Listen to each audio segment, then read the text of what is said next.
Welcome to everyone. I think I know everybody here, but just in case, my name is Gloria Walker, and we're so happy to have you here for part 2 of our life transition series.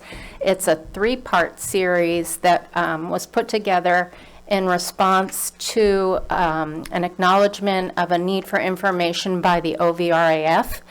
They came to us this past summer and talked to us about bringing this kind of forum to the residents. And so the 3 of us, and Dawn, with great help from Dawn Wheeler over there, we put this panel session together with 3 parts, and we did have 1 part last month, and this is part 2. This is Tamara Vogel, our assisted living sales consultant, and Tess Coate, our wellness director here in the independent community. So if you attended part 1, you'll recall that I mentioned one of the most important benefits that we would have talked about when you were first considering OceanView to be your home was the extremely valuable but kind of intangible benefit of peace of mind and being in a community with a care continuum like we have here. I want to make sure you can hear me.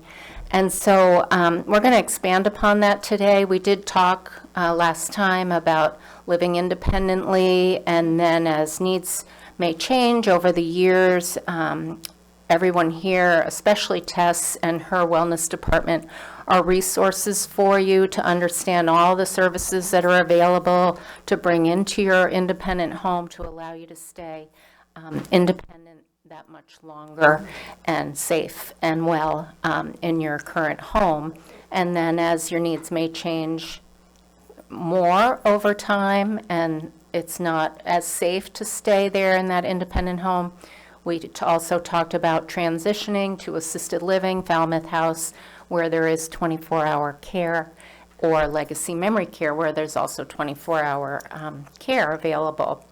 So unless there are any questions about those topics, we're going to kind of move on from that. And we can always revisit if there are questions about any of those things I just mentioned. But if you have any questions, we do have a mic that we're going to try to bring around to everyone so we can all hear each other's questions, because chances are your question is one that someone else has. We are going to try to avoid the center aisle because Brian is videotaping this. Thank you, Brian, for future viewing. And we do have water available over there on your left, my right. There are also handouts available to take home with you to review, and all of our contact information is on there as well. So thank you for being here. Feel free to ask questions. This is an open conversation, we're all friends, so we can all talk freely and ask questions. And so I'm going to turn it over to Tess. Okay, can you hear me? Sometimes I tend to talk a little low, so hello. So I guess the first thing I want to talk about that's on the handout here, the pro services. She talked about the continuum of care here, independent living, assisted living, and then end-of-life care. If you were to need pro services here, we do have some availability. It's pretty limited right now, I have to say. But we do have caregivers that will come into your home, and it really allows you to stay independent and as long as you can in your apartment or cottage if you have help coming in. And some folks need more than others, and some people don't need any help, and that's great. But so that is available. The cost sheet, I think they added it to the packet here, the cost for caregivers to come in. There's also outside agencies that will come in here to OceanView and provide the same sort of caregiving. And caregiving can be anything from helping you bathe or personal care to helping you get your laundry done or emptying that dishwasher that you just don't want to do. So it can be anything you need help with. So or just companionship. Some people just want someone to be there in an afternoon or something, just to have someone there. And that's also something that they can provide for you. So, does anyone have any questions about pro services or? No? Okay. So I guess we'll jump into the meat of everything here, the end of life planning. So the first thing on here is hospice and palliative care. I don't know how many of you went to the hospice talk a couple of months ago, I think it was, at Lunt, but we had Southern Maine Hospice come in and talk about hospice and palliative care, and that is supported here as well as the Legacy and Assisted Living Falmouth House. So you can have hospice here in your independent living cottage. Just because you need hospice or palliative care does not mean you have to leave. Provided you have support in your home, you can stay here. You don't have to move on up the continuum. I'll just add to Tess's comments about having hospice be with you in your home. So hospice is a decision that is made with your family and your physician, and oftentimes under recommendation from nursing at Falmouth House or Legacy if you are in one of those communities, because they're seeing you every day and they understand what hospice can provide, and we do provide it for everyone who's going through end of life. So the decision is made, and very, very seldom do people leave their apartment, their personal space that's been their home, to go to hospice. Perhaps if they're in the hospital and there's a recommendation for something like the Gosling House, that may happen. But most people are taking advantage of the services that hospice can provide in their apartment at assisted living or memory care, just like they would in your apartment here in the main lodge or in your cottage. And that doesn't limit the type of service and care that you get from hospice. They will provide a hospital bed if that's a benefit. They provide nursing that comes in and meets with you, meets with your family, spends time with you. We've actually had a wonderful group of singers who are coming in to our folks. So they're doing that here in Independent as well? Oh, I'm trying to remember the name of the group, but they come around and sing to people who are on hospice. It's quite lovely. And so I like to think of it as it takes a village to help somebody to pass. It's a lot of family, friends, other residents, staff, nursing, and hospice. And hospice does a wonderful thing. So it is very much the same as it is whether you're here or in assisted living or memory care. And they stay right with you through the end. And then they're assisting. They really offer, and Tess, maybe you can even elaborate on that. There are a lot of services that go beyond the day of passing. And I believe that several hospice agencies, and there are a few in the area, actually continue with a bereavement program following hospice and following the passing of your loved one. So there's really a lot of benefit to the program, and a lot of people don't understand completely what hospice can offer, and they really think it's what you have in the last 3 days of life, and it is not. It is so very, very much more. Many people in our assisted living, and perhaps even in our independent living, they may be on hospice for 6 months or a year, and they're getting that kind of compassionate care and assistance the whole time. So, I'll just elaborate maybe a little more with hospice. You have to qualify really for hospice and palliative care both. And the main qualification for hospice is that you have a life-limiting or terminal illness that they expect would take your life within 6 months. If you reached that 6-month mark, they don't kick you off of hospice and tell you good luck, but so you can stay on hospice as long as you need to.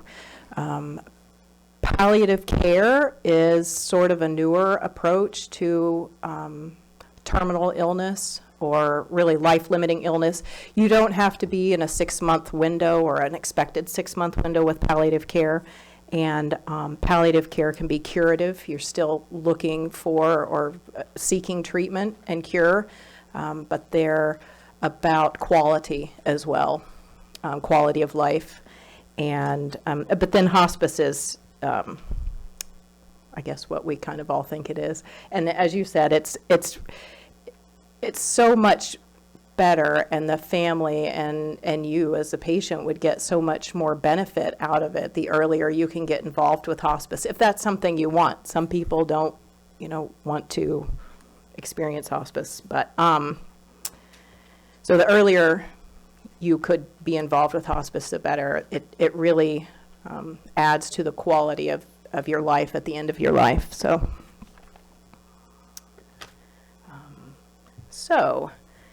we want to talk about making your wishes known. The key to all of this really is communication.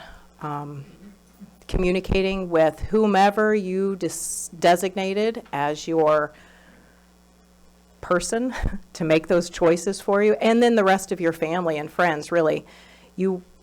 These folks should know what you want, and you can be as detailed as you want to be.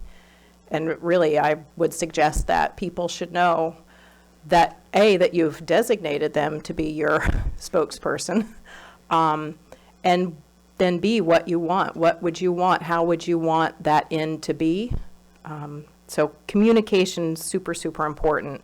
And I know that's not something that people want to talk about, and particularly if it's your kids, they probably don't want to hear it. But communicating with them about what you want in the event that they would have to make that decision for you really alleviates a lot at the end of your life, where they're not worried about would dad or mom have wanted this. They know for sure that this is what you wanted, and this is the care or not care that you wanted or didn't want. So, are there costs involved with hospice and palliative care beyond what we normally incur monthly in our cottage or apartment? Medicare covers hospice services and palliative services. What That was- distinguishes palliative from from hospice. So the question's what the difference between palliative and hospice care. Hospice is specific to a life-limiting illness that you're expected to die from within 6 months. And when you go on hospice, you basically are giving up curative treatment. So if you had cancer, let's say, you're no longer going to receive chemo. You've made the decision that you don't want to go any further with treatment. And so that's where hospice would come in. And palliative care, however, is different in that you continue to see the same physicians, the same treatment. You would continue to receive that chemo. You would continue to get treatment for all of your other medical needs. So, and you can be palliative for years sometimes. If you think about someone maybe who has COPD, they can be struggling with COPD for years and years, but be on palliative care, and the focus is still curative and treatment seeking, but there's a measure of quality of life that's really important. So we have a long-term care insurance, and one of the requirements for declaring that you want the use of that insurance is, and I've forgotten exactly, but I think it's 2 or 3 of the normal activities of independent life. Can you run over that for me, please? Yep. So basically, long-term care insurance kind of kicks in when you need to have help with the ADLs, activities of daily living, and those are things like you need help toileting, bathing, dressing, eating, those sorts of things. And once you get to a point where you need assistance with those and you need to either hire help in, or you transition to an assisted living facility, your insurance would kick in at that point. There's so many different long-term care insurance policies, and it seems that every one that I've looked at anyway is different. So it's really depends on the type of long-term care policy you have as to what it covers. So. And I'll add that, once you qualify, you don't usually disqualify at a future point. You qualify because you have a need, and that stays with you through end of life, or as long as your policy provides payment according to the terms of your policy. Some people have a bucket of money that does run out, others don't. But even if you're on hospice or palliative care, if you're getting care in addition to that, so if you're in assisted living or if you have caregivers in addition to the hospice nurse, you'll still have coverage with your long-term care insurance policy for the caregiving, those activities of bathing, dressing, toileting, walking, eating. But you have to have the care. The care has to take place because that's what they're paying for.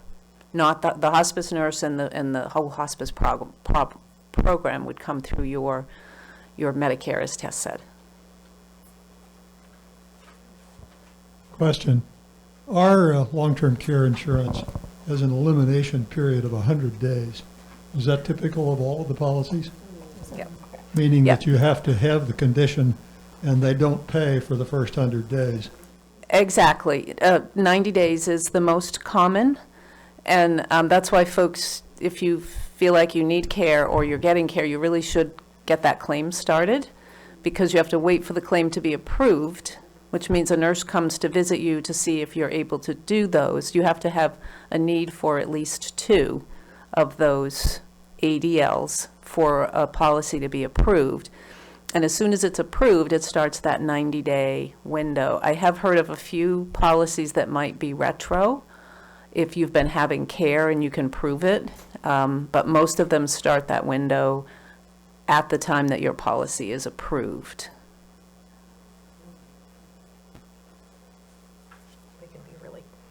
They can be really confusing, so.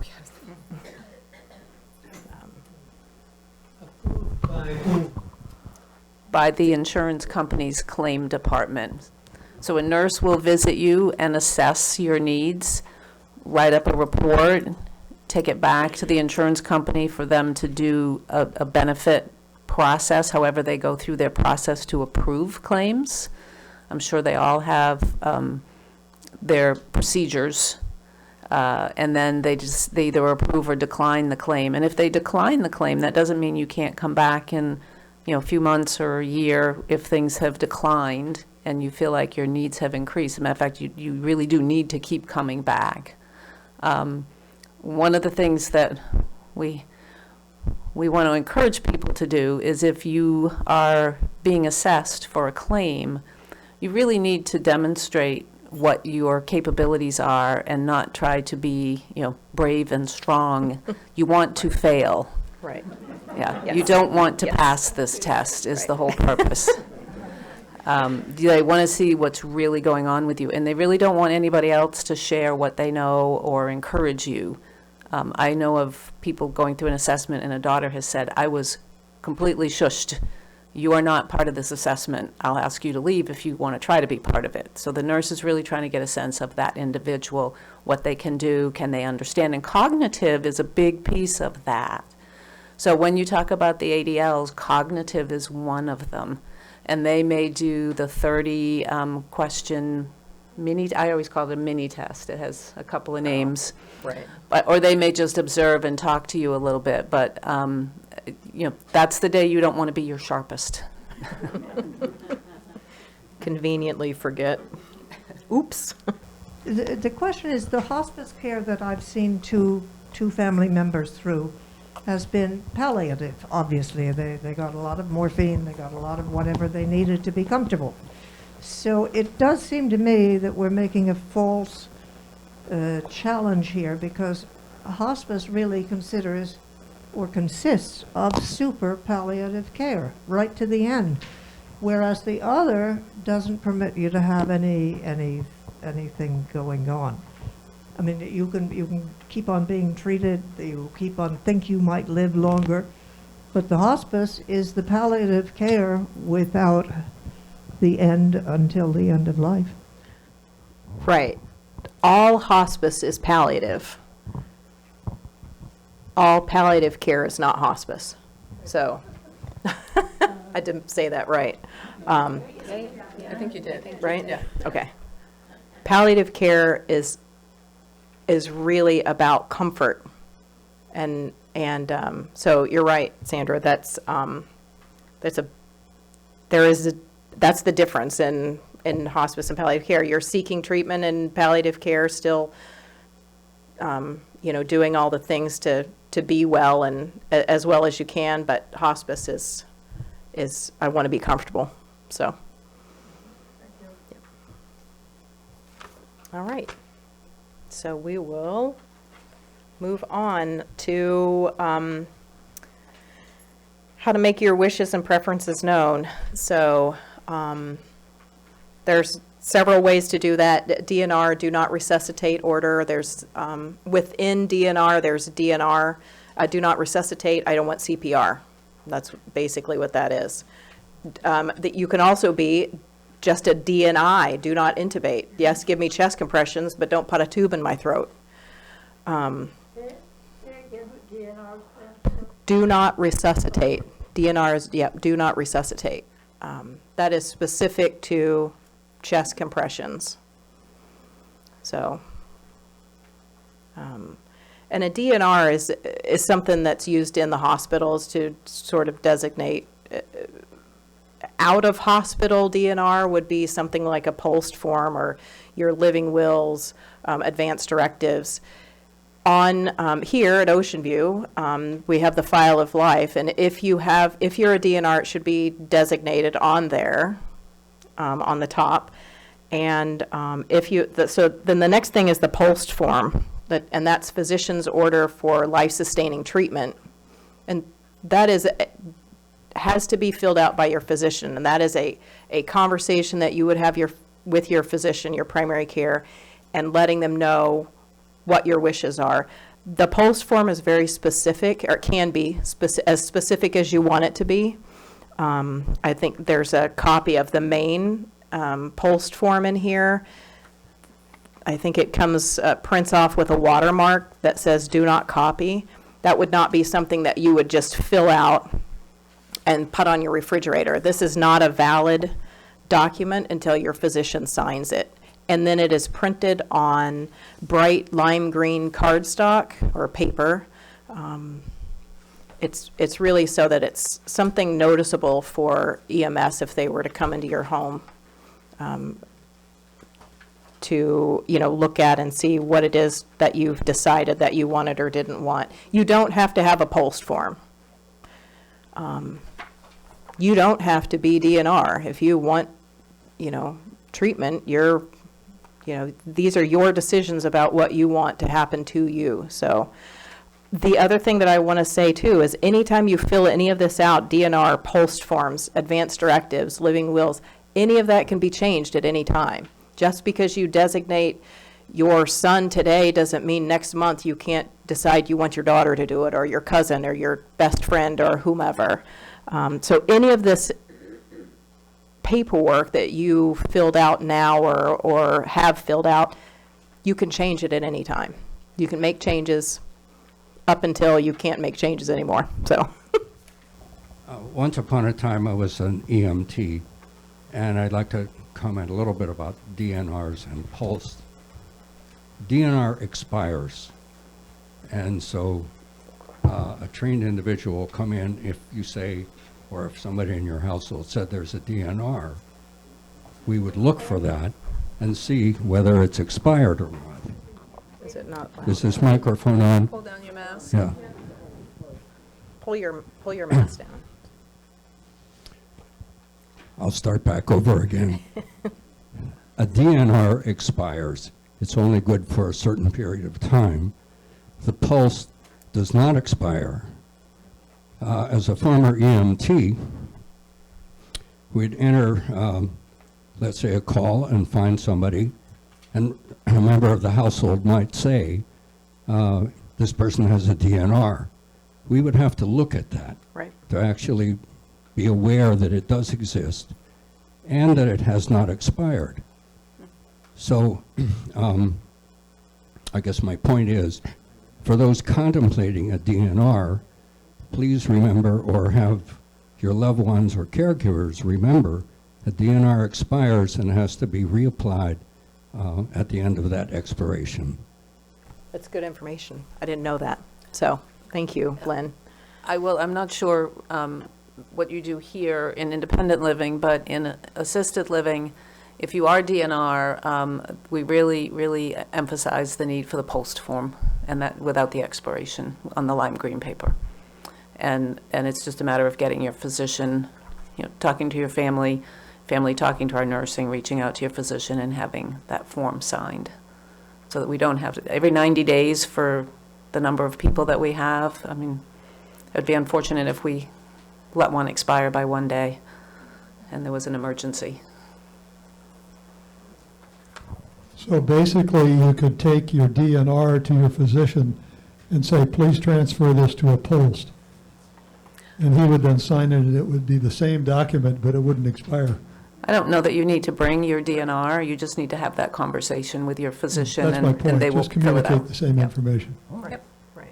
So the Death with Dignity, we had a presentation a couple of weeks ago, I think, about with Death with Dignity. The lady came from that organization, and so I don't want to talk too much about that, but if you have questions, do ask. But it is something that we would support here.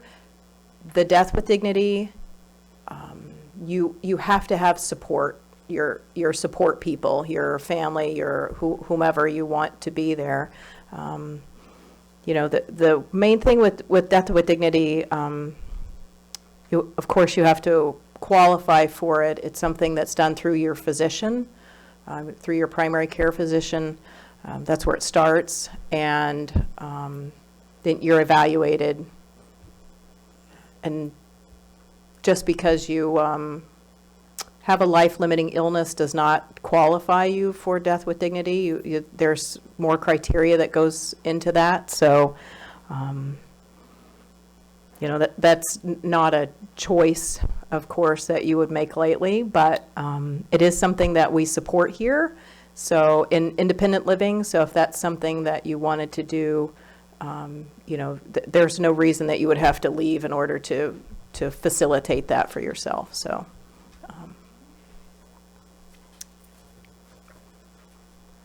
And I think.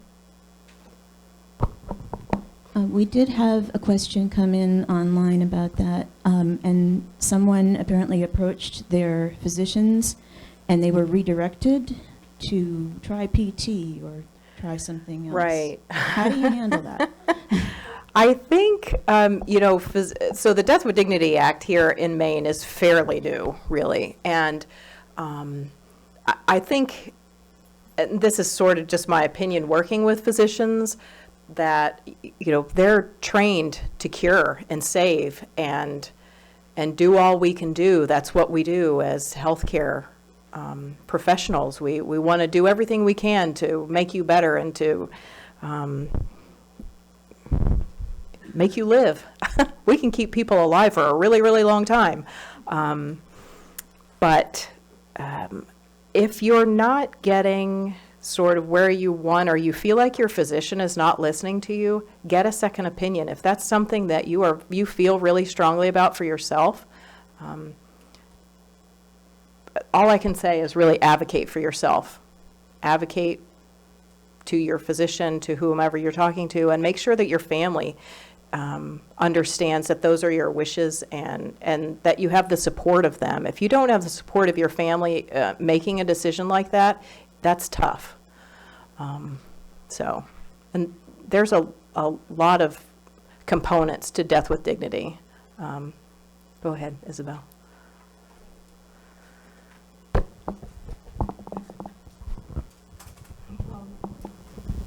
in connection with death with dignity, I just want to point out that many other states and countries are far beyond Oh, yeah.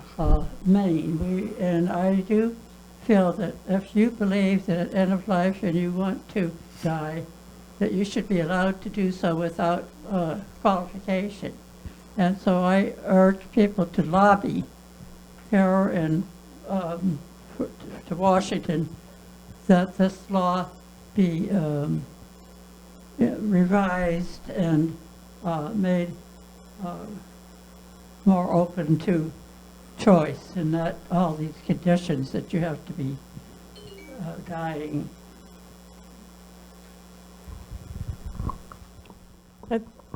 Thank you, Isabel. I think those are good points. I think that I'm trying not to put my own spin on it, so how I feel about it is, I think it's great that we have it. In the United States, we do not do death well. We just don't. And it's a taboo subject. It's something people don't want to talk about, but 100% of us will experience it. Unless, I said 100% of us will experience death. That is the one sure thing that we all have in common. So, but we don't do it well here. Other countries are far beyond where we are with end of life. And it is much easier. In some states, it's easier. I think Oregon has had a death act since the 90s, so. Switzerland, right. Yeah, Switzerland is pretty easy, but who can travel to Switzerland? The main thing with the death with dignity is you have to be in a clear mind when you're making the decision. And you have to be in a position to administer the medications to yourself. Nobody else can hand it to you, give it to you, because then that's called something else. So, well, it's not, yeah, no, it's called murder when someone else gives it to you. So they're pretty strict about that. And so if you're in a position to not be able to administer it to yourself, it won't work. So, but to make that decision, you really need the support of your friends and your family around you to make that successful. So,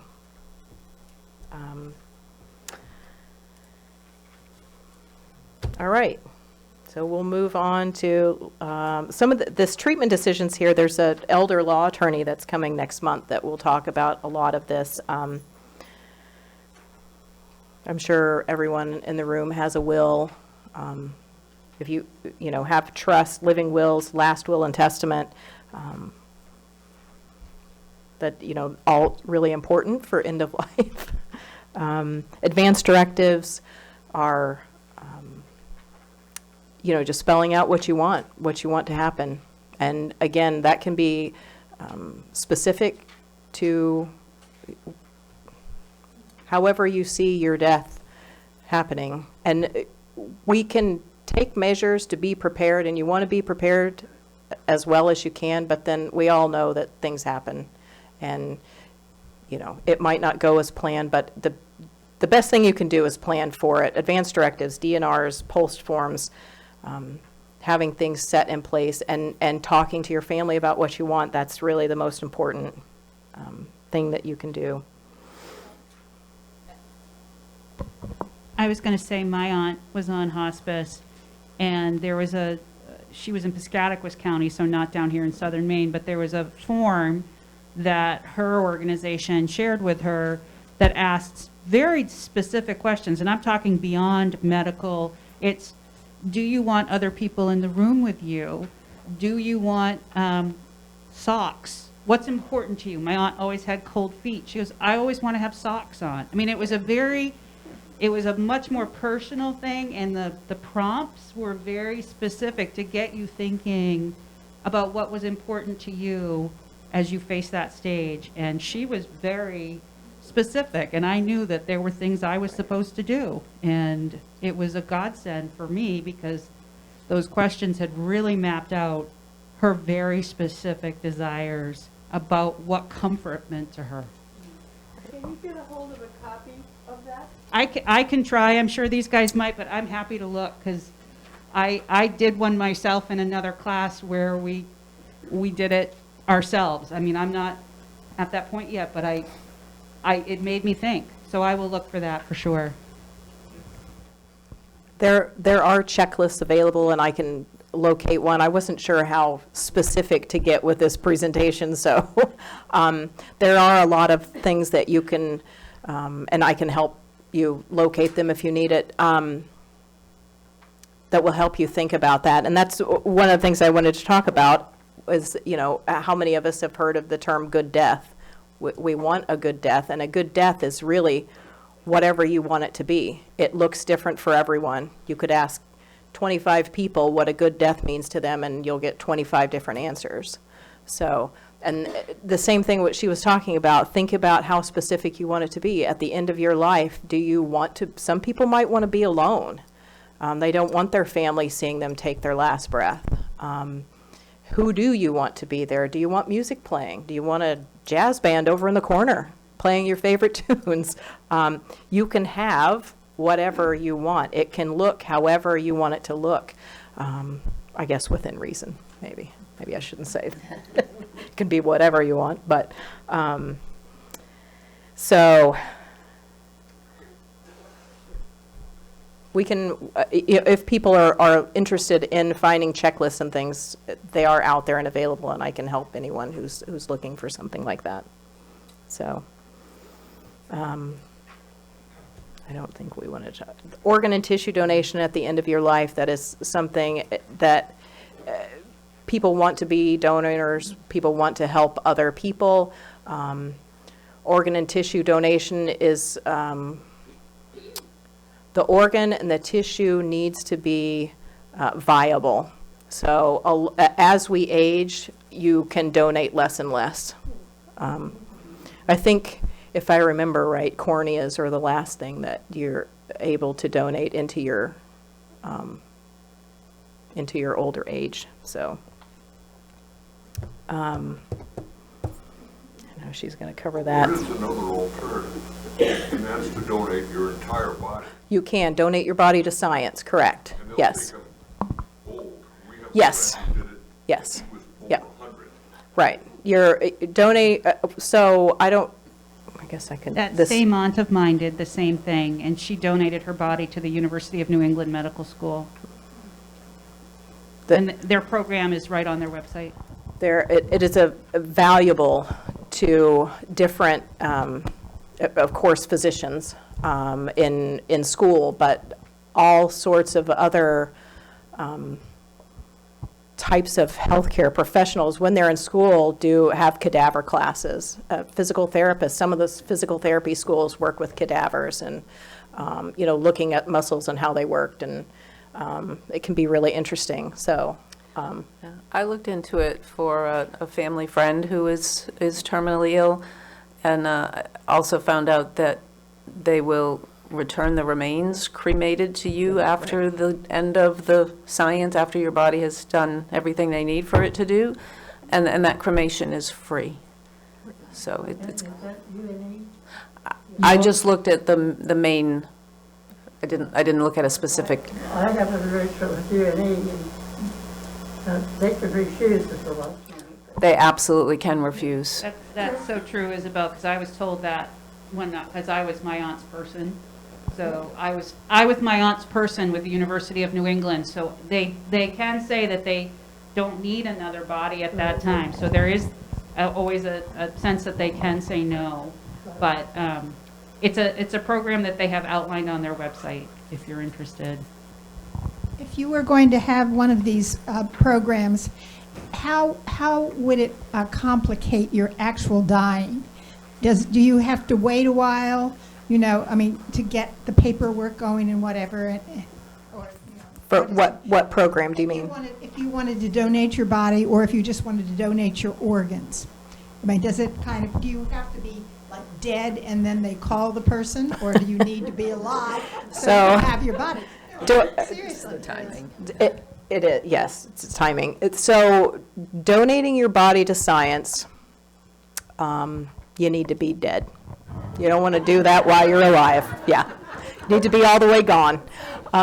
Yes, right. So organ and tissue donation, depending on what they're harvesting,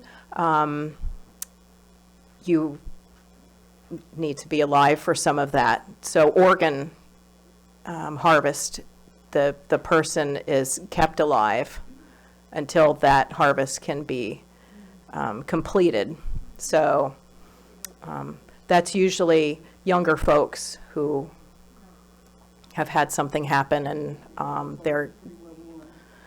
but skin, I don't know how specific you want me, graphic you want me to be. Skin, eyes, some of the tissue, like they take Achilles tendons. I think that is one of the last things you can donate as well. So you don't have to be alive for some of those donate. It really depends on what's being donated, but they don't. The only prolonging of life for donation would be if it's an organ donation. If you've been taking therapeutic drugs for a long time, I would assume you can't do an organ donation because you're liable to give the person a heart attack or something based on what you've been taking. No. The things that keep someone from donating organs and tissue is, first of all, age. They're not going to transplant a 95-year-old's heart into someone younger. So, but I'm trying to be.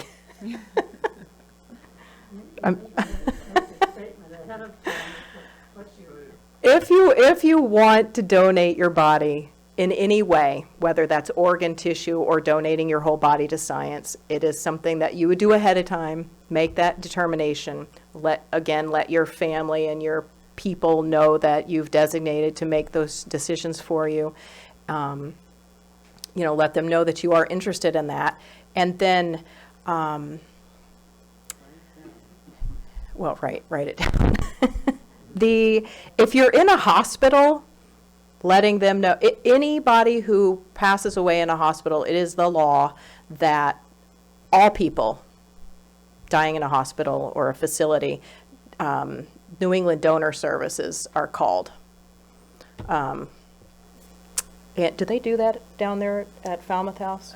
I'm not aware that they do, but I could be not in the know. Yeah. In the hospital, New England Donor Services are contacted about every death in the hospital. And the choice is given to the family at the time of death to make a donation. Sometimes if you were young enough, that would be brought up before the death, if there was an imminent death. But upon death in the hospital, New England Donor Services are contacted. And then if you are of an age where they may be able to procure something, New England Donor Services would reach out to your family. And so that's how that happens at the time of death. If you're at home, New England Donor Services is not called. Nobody's calling. I'm not calling them if you pass away here. So that is just something that's done inside a facility. So if you want it, you would have to arrange for that ahead of time and let someone know. So after your death, you've passed away, and now what are we going to do? So most people, I think, have prearranged funeral plans. You don't have to have one. The good thing about prearranging your funeral is that it locks the price in at the date that you make those arrangements. So you save money on your funeral in that way. You can set aside money. I'm just going to touch on a funeral trust, and I don't know if that's something that Kate Jeffrey will talk about, funeral trusts, but yeah. The money for a pre-need plan, prearranged plan for your funeral is set aside into a funeral trust. They're either revocable or irrevocable. Any money that's basically, the way it works is you pick out kind of what you want, the type of service that you want. You can pay for it ahead of time. If you lived another 20 years, your family's not going to pay any more for it 20 years from now than the price that it is today. The only thing that's not, like, you can't prepay taxes. Of course, everything's taxed. Well, services aren't taxed. Things like your casket, or if you were going to be cremated, your urn, or those sorts of, tangible things are taxed. But you can set aside money in this trust to pay for those extra costs that would cover taxes and flowers and whatever else you wanted. You can, if you're being buried in a cemetery, I guess where else would you be buried? You can set aside money for opening and closing of a grave. That is very expensive. I don't even know what it costs now to open and close a grave, but that is not something you can lock the price in. That is one of the things that is not locked in with a prearranged funeral plan. And sometimes that can be, depending on the cemeteries set their own prices for opening and closing a grave. So, I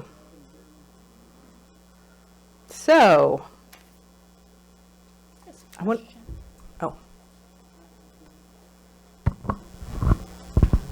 How much does it cost to be cremated? so there's different types of, a direct cremation, what they call, there's no services, there's no, nothing. You pass away, your body's taken to whatever funeral home you designated. The paperwork is put together. It's usually 2 or 3 days for them to get the paperwork needed, the necessary permits, and your death certificate signed. And then they cannot cremate you until there is a signed death certificate by a physician. So the cost of that really depends on where you go, but it's a couple $1,000s. It's the least expensive way out of this world. Good. When I spoke to a funeral director about this, just so I could get current information, he did say that the tides have changed. More people are being cremated than before. At their particular funeral home, he said about 60% of the funerals that they do are cremations. So it's really become the choice. So from personal experience with my father, everything you mentioned, Tess, refers to a funeral home. And we were able to process my father's cremation without the use of a funeral home. So there was not a need for that large expense funeral trust. And there was an organization called Affordable Cremations that supports that without a funeral home. So she said they went through affordable cremation. There's one here in Portland. I tried to get information from them, but they must have been busy. So they are a direct cremation.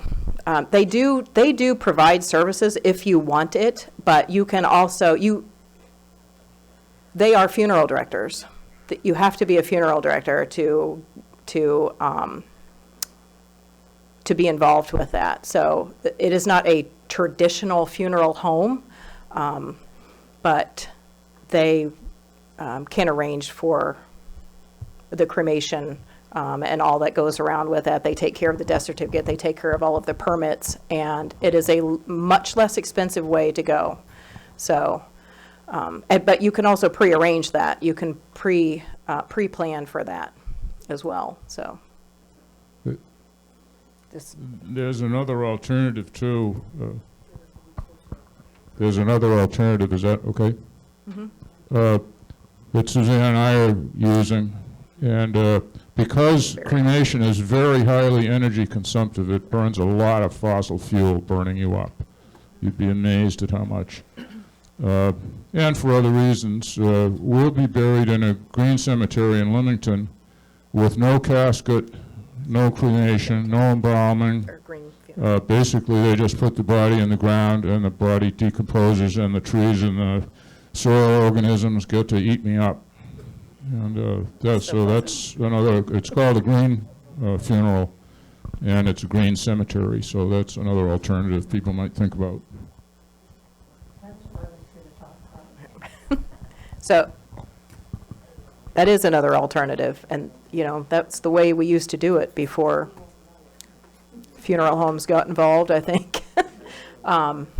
So, yes, there are facilities here. I think that one in Leamington is the only, only cemetery here that,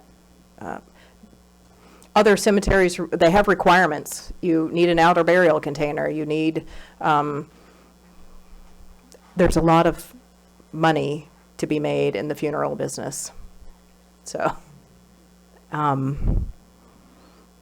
you don't have to do all of that. There are options, like, you know, with the cremation, with the green burial. So you can't bury your loved one in the backyard? You cannot bury your people in the backyard. You That can is bury, not.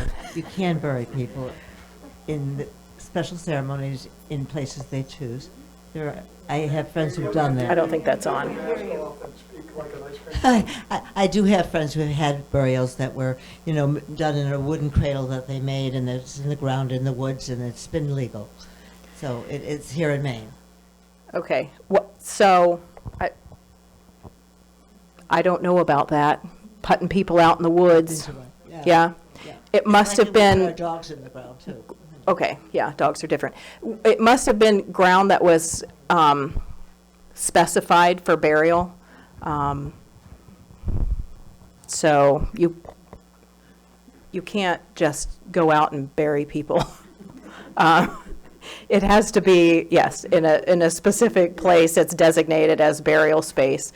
Once ground has been designated as burial space, it can never be designated as anything else. So if, yeah. Well, the only last one I would mention is burial at sea.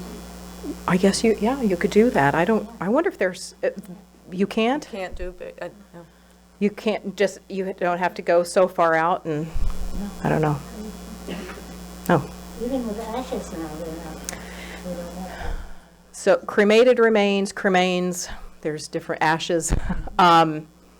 You have to have the permission of the landowner wherever you are trying to scatter those cremains before you scatter them.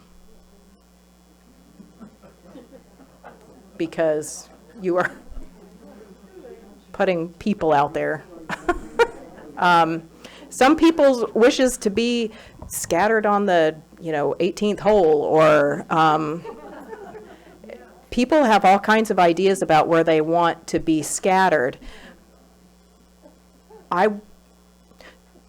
want to add something here. I was a funeral director for years back home in Kansas City, so I know a lot about this stuff. I may or may not have told people that do what you feel like you need to do, as long as nobody sees you. If that's somebody's wish, really, if it's your wish to be scattered in a public place, most places are willing to either allow it or make some kind of concession or arrangement to allow you to do that. Yeah, I don't suggest going in the cover of night and sprinkling somebody on the golf course or something, so. I do know that we're Jewish, and we do have regulations that allow us to Very relatives in a plot on our property, on our own property. We have family places like that. And it's in the family, it'll always be protected, and there's things, I'm sure there's rules that go along with it. It's probably ground that was designated to be burial. And it's also blessed by the rabbi and this and that. There's Right. things that are done, but it's, Right. you probably do have to get permission from somebody local. There may be different rules in different places too. Right. But our family has a plot. Any body that's buried, there should be a burial permit for it. Otherwise, it's likely illegal. So we have to know where the people are. It's sort of like Indian burial grounds where, burying on top of people, and we don't want to do that. So ground is sacred when there are people buried in it, so, and should remain so forever, so. I think that, is it on? I'll yell. Otherwise, they'll build a house on there 100 years from now, and the police will find the bones, and they'll have to worry about who the hell this person is. Right. Right. Nobody wants that 100 years from now. Yeah. So, basically planning for your funeral ahead of time. You don't have to have a funeral. You could have a direct cremation and then have a gathering or party or dinner or whatever, at your home or at a local bar. I don't know, wherever you wanted. You don't have to involve a funeral home only, or let me just say, you don't have to involve a funeral home. You don't have to involve a funeral director, for the exception of getting that death certificate signed. They handle all of the paperwork and permits. The death has to be certified. The death certificate is signed and then certified by the, I don't know how it's done here in Maine. I think it's the county or the town. But there has to be a record of your death, just like there was a record of your birth. And the funeral director is the one that does that. But aside from that paperwork stuff, you can plan whatever you want or however you see that your afterlife or maybe you don't want anything. You don't have to have anything either. You could just leave and go. And someone takes care of your body, and then that's it. But because funerals and services are for the living, so we do that for our families and friends. I don't know about anybody else, but I'm planning on going to my own wake. Oh. It'd be much more fun that way. Yeah. Go to the party after. Have a party ahead of time, maybe. Yeah. So, and then the other thing on here is obituaries. Obituaries are super, super expensive. I was surprised by how much they cost. That funeral director that I spoke to said here in Maine, the average obituary is $750. Think about choked. And that's just for, oh no, it's $1. He said it's $1.65 per word.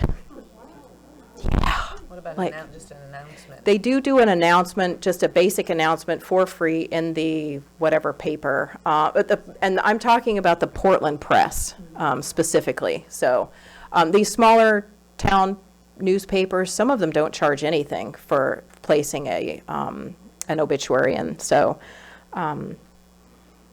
that's the other thing too. You would want to designate who you want to be notified, where you want an obituary, if you want an obituary placed. Some people maybe not lived in a town since they were in college, but they want an obituary placed for that town to let people know that they passed away. They went to college there or something. So deciding where you want an obituary placed and what you want it to say, that's the other thing is, a good thing about writing an obituary for yourself ahead of time is you know what they're going to say about you.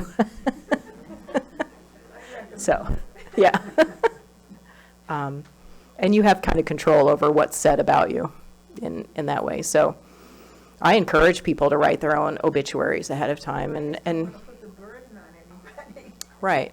And you might remember things that maybe your children won't, that's important to you, that you want people to remember or know about you. So if you can do it, write about yourself. It's therapeutic, really. So, and I think that's about all for funerals, unless someone has any questions about that. I skipped over something that I want to talk about, kind of back up a little bit, and that is alternatives to death with dignity. I know the question was asked about, if your physician's not on board, or your, what do you do in that case? There are options to hospice. There's options to, one of the options, for hospice, death with dignity, and all of these other things is something called VSED, and that's voluntarily stopping eating and drinking. That is an alternative to hastening death. You have to really want that. Your hunger mechanism kind of goes away, but thirst doesn't. And so that can be really difficult to accomplish without medications. So, and by medications, I mean comfort medications to keep you comfortable while you're going through that. But that is something that people choose to do. There's a lot that's been written on it. There have been books written about it. So if you are interested in something like that, that is, I would encourage you to check into that. Talk to your physician about it if, but that is an option, and that is another way to go, so to speak. That's an expert on it here for civil class. Yeah. I'm going to be talking about that next month. Okay. It's the women's discussion group, but I think we're opening it to the whole community. Oh, good. Okay. Yeah, I just wanted to touch on that a little bit, because that is an option, an alternative to everything else. So,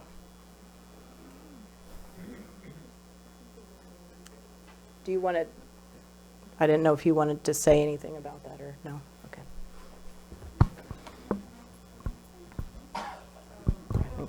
I'm not sure what the date is. It's the third Wednesday of the month, which is the regular women's discussion group. It meets at 11 o'clock, and the idea is to open it up to all the residents, not just the women's discussion group. And I will be covering A to Z of voluntarily stopping eating and drinking. Okay. I think the bottom line really is to communicate your wishes to anyone that you think might speak up, or the person that you've designated to make a choice in the event that you can't speak for yourself. And that's about everything, about the way you want the end of your life to go, into how you want your funeral to look, if you have a funeral, how you want that party to be, what you want served. So really communicate. I can't even tell you how many folks I sat down with at a table when I was helping them to plan funerals who were not prepared to be sitting at that table. And then as an ICU nurse, being in the ICU with people that were at the end of their lives and their families were not prepared to even make a decision about care, and really struggled with what that person might have wanted. So it's not an easy conversation to have, but it's one of the most important conversations you can have. So.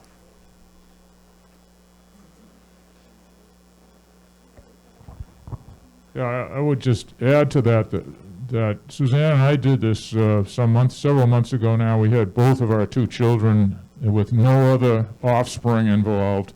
It took us 3 sessions of 2 to 3 hours each, to really go over all of this stuff with them. So this is not a short conversation either. It needs to be a good, long conversation to cover everything.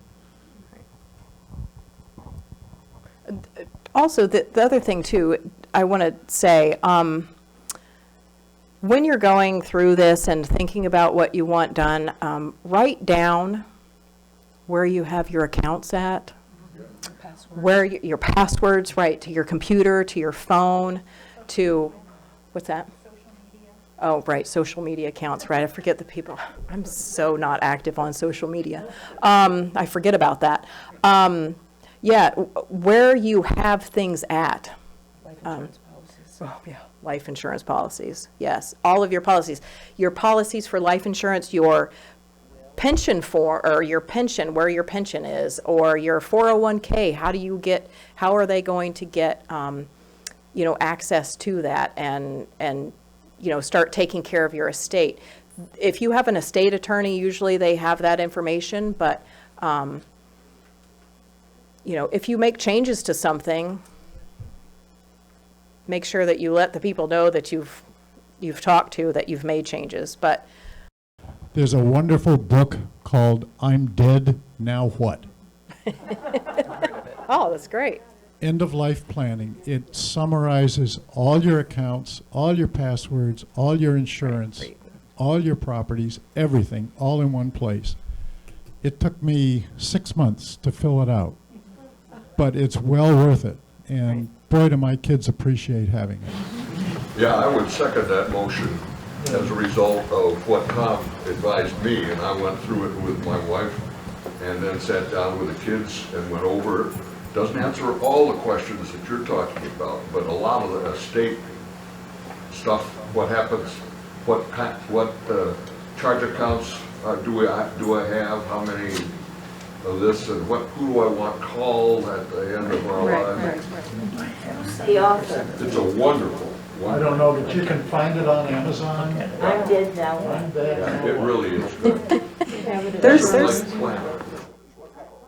There's also an organization online, it's mydirectives.com, and you can do something that it's an online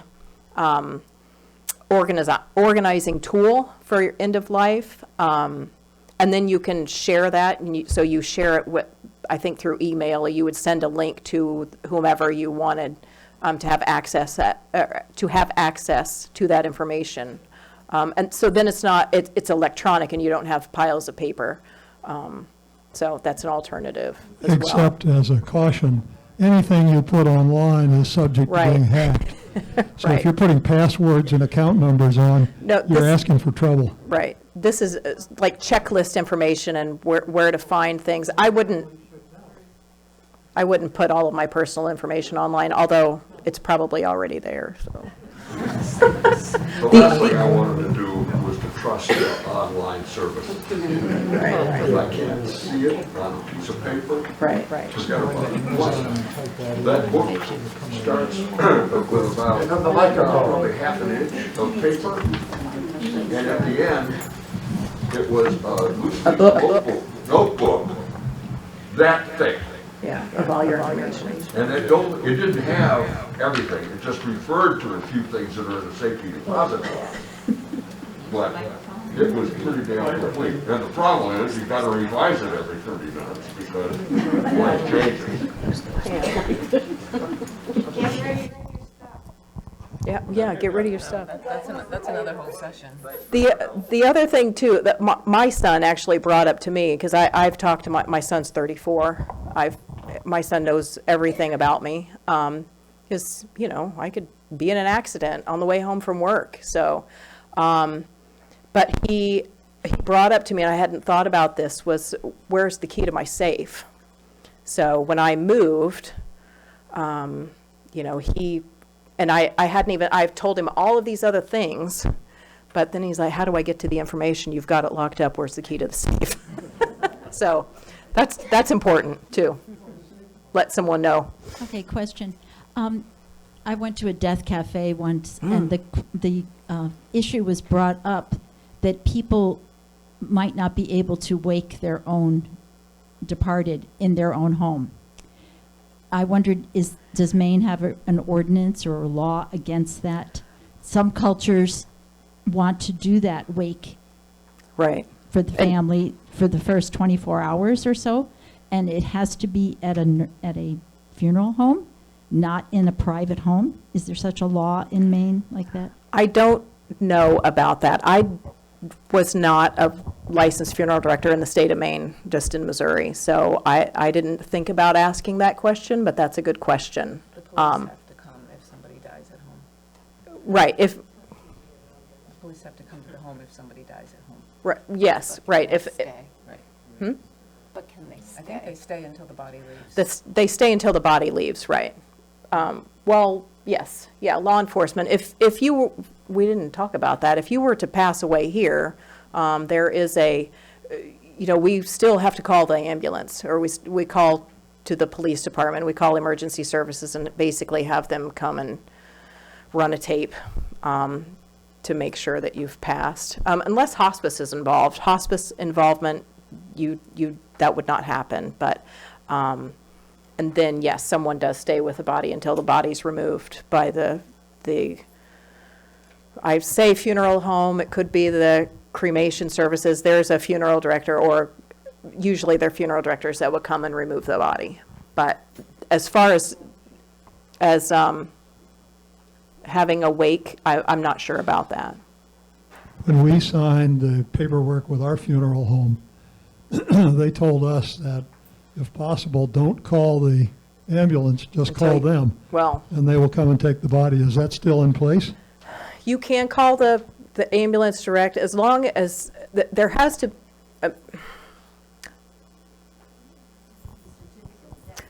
be a certificate of death. There has to be a physician willing to sign your death certificate. As long as there's a physician willing to sign the death certificate, the body can be removed. So that's really what it depends on. And chances are, and I really am stepping on my words here, I don't want someone to be offended, but I don't think that anyone here has a physician who would not be willing to sign their death certificate. So I'm choosing my words carefully because I don't want to offend someone, but if you were 40 and woke up dead, someone would call, and there would probably be an investigation. But as long as there's a physician willing to sign your death certificate, and that is usually your primary care physician or whoever is caring for you at the time of your death, the body can be removed. So, but a call still is made to, even if the funeral home's going to come and do it, there has to be a release of that body by the person who is signing that death certificate. The doctor doesn't have to come, but there has to be a release saying, yes, we knew he was ill or something, and I'm willing to sign a death certificate. So, Does the file of life have a line on it for putting the funeral home name or address? Should it? It's not on the file of life. I don't think so. Sounds like it would make Yes. sense if it were. Yeah, I didn't think about that. Yeah. Okay, what are OceanView's requirements? Thank you. For helping? That's your final.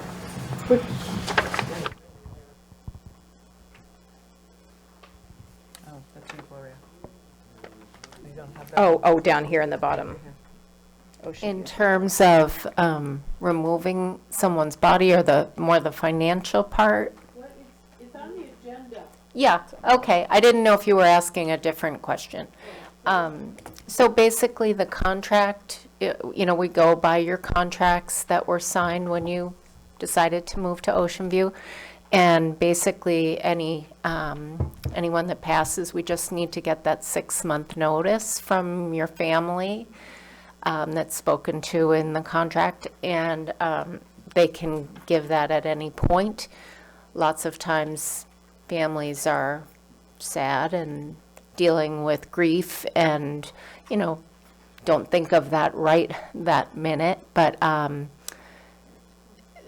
whenever it is convenient for your family to give that notice, that's all we need, and then we start the, process of working with your family as they plan to empty your home of your belongings and then get it ready to sell.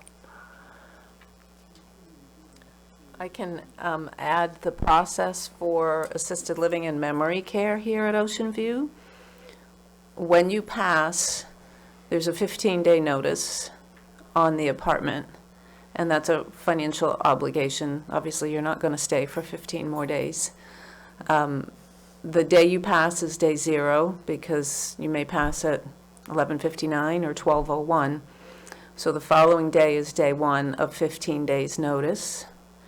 If your family leaves belongings in the apartment beyond the 15-day notice, we simply, you are continue to be charged for additional days.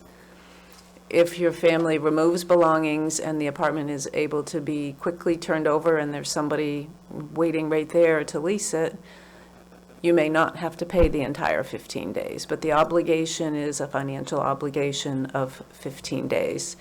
Many people take 4 or 5 days to go through the first phases of that loss, and then come in on the first available weekend and come and see us to ask about next steps. So another important thing about passing in assisted living, and it may be similar here, we have it's not, because you don't have, we have a security deposit. You have an entrance fee deposit if you're independent living. The security deposit you pay when you first come to assisted living or memory care is refundable and returned to you. But if you pass, then you have to go to a probate court, and there is a specific form that assigns a personal care representative. That's I believe there's a $40,000 limit on the size of your estate for that. So you could be less than that for that individual, and then there's a lower, there's another name for the form. But either way, you need to contact the probate court and get the correct form and assignment of a representative, because we need to have that in order to know who to return that deposit to. Not to go into family dynamics, but we need written confirmation as to who that large deposit will go back to. And we tell folks that as soon as there's a letter that goes to the family, the power of attorney, whoever the POA is, gets a copy of the 15-day notice to be signed, and then information about contacting the probate court. And some people forget to do it, and we have to remind them, you still have this deposit here, and you still need to do that. You do have to have the death certificate before you can go to the probate court. So it's a process of paperwork. But that's how giving up the apartment, giving notice on the apartment in our assisted living is here, and how you get that deposit back. And we're always there to help you with those questions. It's a hard time for your family, and they often can't just recall everything. So we're there to give guidance. Okay, thank you so much, everyone. This has been a very honest and open discussion. We really appreciate you listening and asking questions. We're here to help you, so please be in touch with any of us if you have further questions. Okay, thank you so much. And the next part of the series will be next month. I don't think we have a date yet. Is it at the bottom? Oh, January 12th. It's right at the bottom of the agenda with Kate Jeffroy. So we'll see you then, if not before.